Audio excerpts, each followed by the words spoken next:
Bienvenidos chicos, bienvenidos a un nuevo curso de psicología clínica. Hoy vamos a hablar de la ansiedad.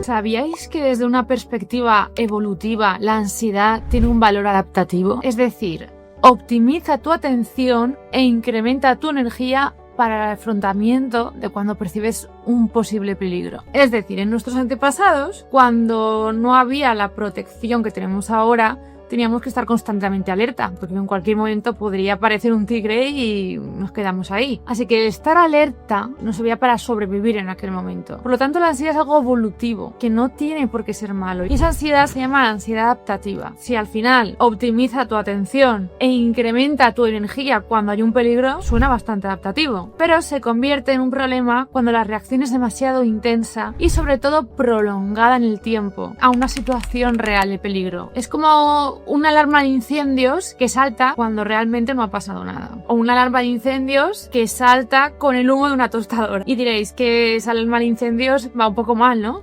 Pues algo así pasa con la ansiedad adaptativa. La ansiedad puede llegar a ser tu amiga si la sabes gestionar o puede llegar a ser tu peor enemiga si es una ansiedad desajustada. La ansiedad adaptativa llega a secuestrar tu vida, interfiriendo gravemente en nuestras vidas y en nuestras áreas vitales, como por ejemplo el sueño, la alimentación y el funcionamiento social y laboral. Es decir, que te influyen todas las áreas de tu vida. Son esos típicos pensamientos de siento que vivo esperando la próxima catástrofe. Mi cuerpo está en tensión constantemente, como si algo malo fuera a pasar. He dejado de hacer cosas que me gustaban muchísimo. Por la ansiedad he dejado de hacer cosas que me encantaban. ¿Y de qué está compuesta la ansiedad? Pues de pensamientos, de sensaciones y de acciones. Solemos tener una preocupación excesiva en el futuro, interpretamos todo como una amenaza y estamos hipervigilantes a ver dónde va a venir el siguiente peligro. En cuanto a las acciones, a lo más fisiológico, podemos sentir palpitaciones, tensión muscular, sudoración, incluso sensación como que te falta el aire.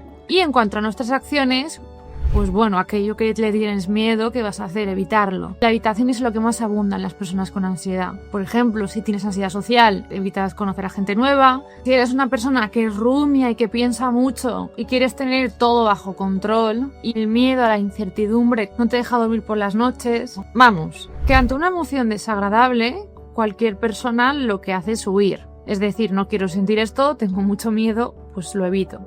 ¿Qué pasa? Que al final el monstruo se hace más grande, el miedo es mayor. Por eso dicen que afronta tus miedos para ser más valiente. Bueno, esto suena muy coaching, pero tiene cierto sentido. Cuando uno afronta sus peores miedos, se da cuenta de que puede más de lo que cree y la autoestima le sube. Y le sube mucho la autoestima y cree más en sí mismo. En cambio, cuando los evita, lo que hace es volver a recrear la idea, la creencia de que es una persona miedosa o que es cobarde y por lo tanto la autoestima baja. Antes de nada es muy importante que diferenciemos el miedo de la ansiedad. La ansiedad es como una alarma de incendios diseñada para salvarte la vida, pero de forma prolongada. Es una respuesta adaptativa que optimiza tu atención e incrementa tu energía. Y el problema, como os he dicho, no es la alarma de incendios, sino que se dispara cuando no hay peligro. La diferencia entre miedo y ansiedad es que el miedo es una respuesta a una amenaza inmediata en este momento, aquí y ahora, y real. Yo tengo miedo a un tigre y es un miedo real, aunque bueno, también el miedo a veces puede ser catastrófico y realista. Pero básicamente la diferencia es que el miedo está aquí y ahora, en este momento preciso. Tengo miedo a que me digan que soy fea. Tengo miedo a que suspender un examen. En cambio, la ansiedad es una respuesta a una amenaza potencial y sobre todo futura.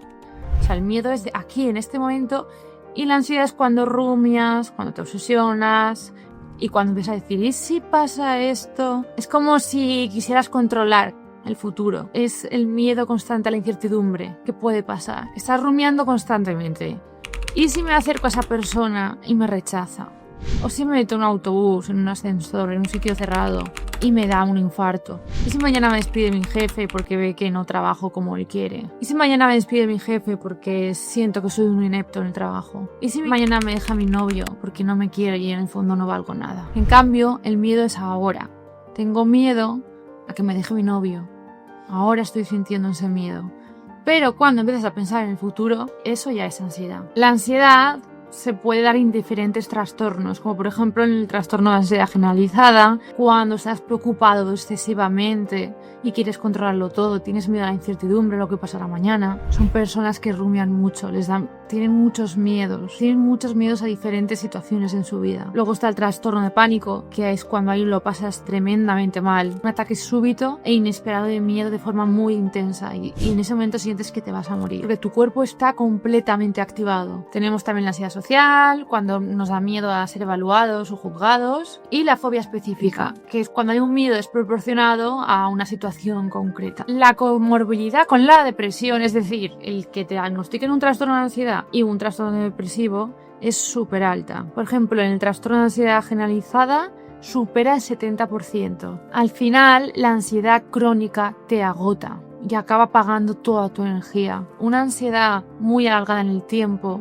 hace que tu sistema nervioso diga hasta aquí, ya no puedo más. Tus síntomas físicos, tu pensamiento constantemente hiperactivo, obsesionado, hace que tu cuerpo, que tu mente necesite descansar. Y es ahí cuando, tras largos periodos de estrés o de ansiedad, viene la depresión. Cuando una persona está hiperocupada con muchas cosas y de repente dices, pero ¿qué ha sido esta persona? Si antes podía con todo, y mira la hora. Personas que parecían tenerlo todo controlado, hiperactivas, de repente se sienten muy deprimidas. Incluso cuando se van de vacaciones, de repente les viene ese sentimiento de depresión. Y es porque llevan mucho estrés acumulado, demasiada hiperestimulación. Por ejemplo, cuando se te muere tu madre y en ese momento tienes que trabajar, atender a tus hijos y muchas cosas, en general, frentes de la vida, frentes que hay que superar en ese momento porque tienes que adaptarte y o luchas o mueres, y con el tiempo, manteniendo ese nivel de alerta, esa ansiedad, entonces ahí te puede venir esa depresión, porque tu cuerpo no puede sostener todo eso durante tanto tiempo. Tu cuerpo está en modo lucha o huida, que es cuando tenemos un miedo, ¿no? O el miedo lo afrontamos, o luchamos o huimos. Pues imaginaros con ansiedad, que es constantemente así y tiene unos síntomas muy desagradables, como por ejemplo las palpitaciones, la taquicardia, la sensación de que te falta el aire, mareos, hormigueos, opresión en el pecho. Y aquí es muy importante la psicoeducación, porque aquí si explicas a un paciente que lo que está teniendo es mucho miedo ante un peligro pero que no es real, y le explicas que esas palpitaciones es porque tu corazón bombea más sangre para prepararte para la acción, porque sientes que un tigre te está persiguiendo. Esos síntomas, esas sensaciones no están porque sí, es porque estás percibiendo, interpretando un peligro y ese peligro no existe. Esto es muy importante que se lo expliquemos. Entonces, cuando sintéis mareo, hormigueo, presión en el pecho, que os falta el aire, palpitaciones, pensar que estáis viendo un tigre donde no lo hay y por eso vuestro cuerpo está reaccionando. Saber esto es el primer paso para no asustarse de esos síntomas físicos. No estás teniendo ningún infarto y no te va a pasar nada malo. Tu cuerpo solo está intentando protegerte de ese tigre que no existe. Y como cualquier trastorno, la ansiedad también se basa en un círculo vicioso. Un círculo vicioso que mantiene continuamente esa ansiedad. Primero estás hipervigilante, o sea, que tu cerebro está viendo cualquier peligro. Atención selectiva a cualquier amenaza. Tu cerebro ve peligro donde no lo hay. Luego tenemos las conductas de seguridad. Pues hacemos lo que podemos, ¿no? Y muchas veces intentamos tener estrategias que parece que son buenas a corto plazo porque te ayudan a aliviar esa ansiedad, pero a largo plazo la cronifica. Por ejemplo, llevar medicación en el bolso por si acaso, ansiolíticos, o si tienes ansiedad social, llevar el móvil para mirar el móvil, o el amuleto de la suerte que te va a salvar la vida. Esto se llama conductas de seguridad y básicamente te estás poniendo piedras sobre tu propio camino. Adquieres estrategias para prevenir ese peligro, pero realmente tu nuevo aprendizaje es que necesitas eso para estar seguro. Por ejemplo, tenemos a un paciente que tiene mucho miedo a salir a la calle y solo sale si su pareja le acompaña. Siempre se lleva consigo una botella de agua y pastillas de rescate, es decir, de azepanes, lo que necesitas sí o sí para salir y es imprescindible. Al final no estás evitando la conducta, pero estas conductas de seguridad no las puedes tener para toda la vida. No es viable que tu pareja te acompañe siempre que vayas a la calle, ni tampoco puedes depender de benzodiazepinas. Cada vez necesitas más y dejan de hacer acción. Al final las benzodiazepinas son como una droga también. Y llega un momento en que por mucho que tú tomes, sigue sintiendo esa ansiedad. Así que cuidado también con esto. Pero ¿dónde radica el principal problema de la ansiedad? En la habitación. ¿Tengo miedo a conocer a gente nueva? Pues no conozco a nadie. ¿Tengo miedo a coger el ascensor? No cojo el ascensor. O sea, la habitación es la huida, el no afrontar. Eso que dicen de si eres valiente, afronta tus miedos, pues es así. Lo que hace es reforzar la idea de que realmente hay un peligro muy grande ahí fuera. A corto plazo sientes mucho alivio porque no afrontas el miedo, pero a largo plazo es cuando surge la patología. Y esto se puede hacer crónico, porque la evitación constante hace que el círculo vicioso nunca pare. Hace que el mantenimiento de esa ansiedad nunca pare. Resumiendo, la evitación al estímulo temido y las conductas de seguridad nos dan un alivio momentáneo, pero a largo plazo solo confirman nuestros miedos y nos roban la confianza en nosotros mismos. La evitación es el motor que mantiene la ansiedad. La ansiedad empieza siempre con un disparador, que puede ser la percepción de que hay una amenaza.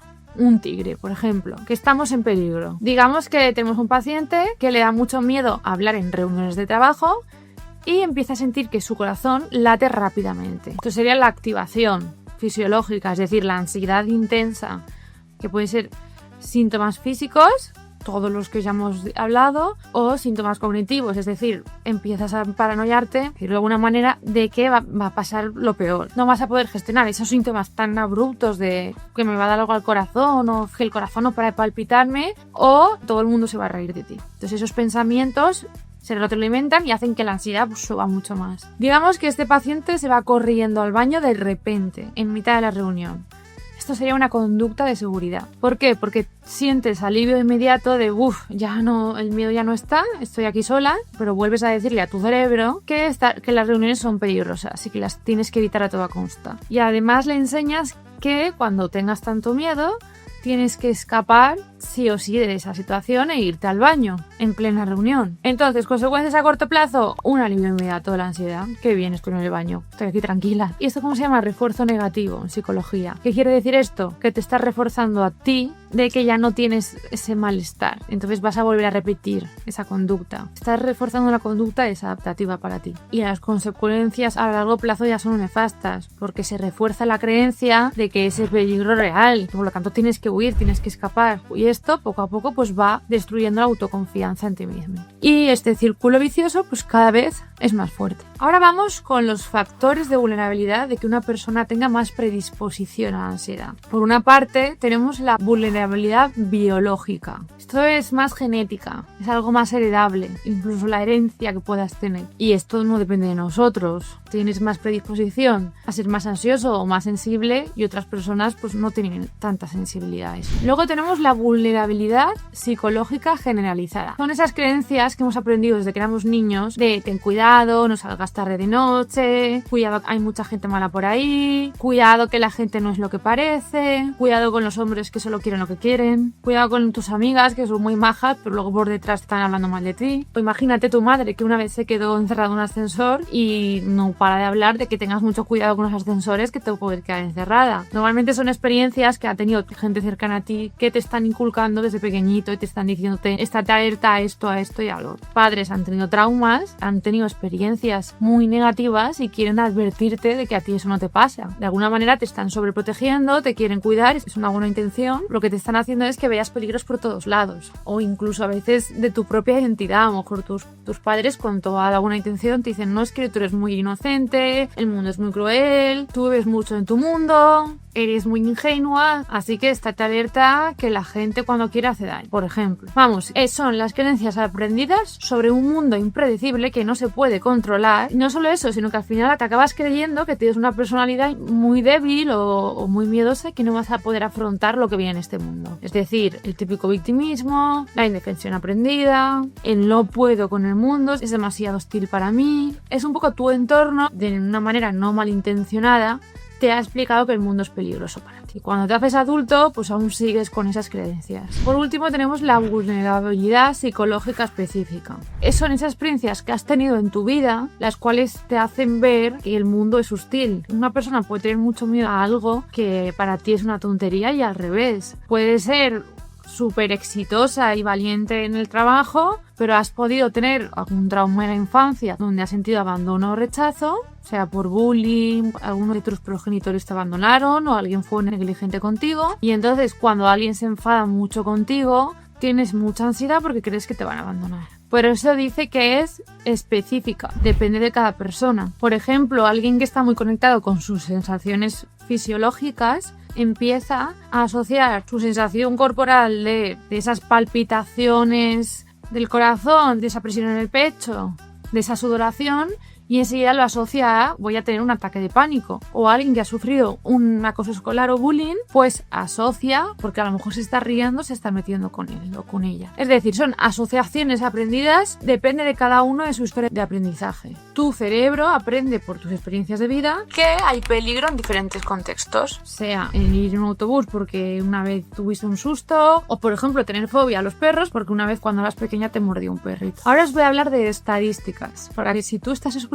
esto y dices, madre mía, me siento muy identificado, yo tengo muchísima ansiedad en esta área de mi vida específica o en varias áreas. Bueno, pues quiero decirte que no estás solo en este viaje. Es una experiencia humana muy compartida. Otra cosa es que se hable o no de ello. ¿Sabíais que los trastornos de ansiedad son los más frecuentes a nivel mundial? Afectan casi a 1 de cada 10 personas. O sea, estamos 10 personas reunidas, uno de ellos está sufriendo ansiedad. En España la prevalencia es de un 7%. ¿Qué quiere decir esto? Que si estamos unas 100 personas reunidas, en España 7 personas pueden tener un trastorno de ansiedad. Y también, como os he dicho antes, hay muy alta comorbilidad con la depresión. Llega un momento en que se cansan y ya no pueden más. Y también un dato interesante es que hay muchas diferencias de género. Tanto que las mujeres casi superan el doble de probabilidad de tener ansiedad que los hombres de padecer ansiedad. ¿Qué pasa? Que la alta frecuencia de personas con ansiedad y la baja tasa de tratamiento de ese sistema público del que tanto hablamos favorecen la cronicidad de trastornos de ansiedad. Así que entender todo esto, el esquema más social o sociopolítico, preguntaros cuánto se invierte en salud mental. Aquí es muy importante los recursos sociales y cuánto se invierte realmente en salud mental. Pero bueno, eso es otro tema y no quiero irme por las ramas. Bueno, y hasta aquí el vídeo de hoy. En los siguientes vídeos que subiré podréis encontrar ese kit de herramientas para tratar la ansiedad. Hablaremos de la terapia cognitiva, de las técnicas de relajación y de diferentes terapias que tratan la ansiedad. Un abrazo.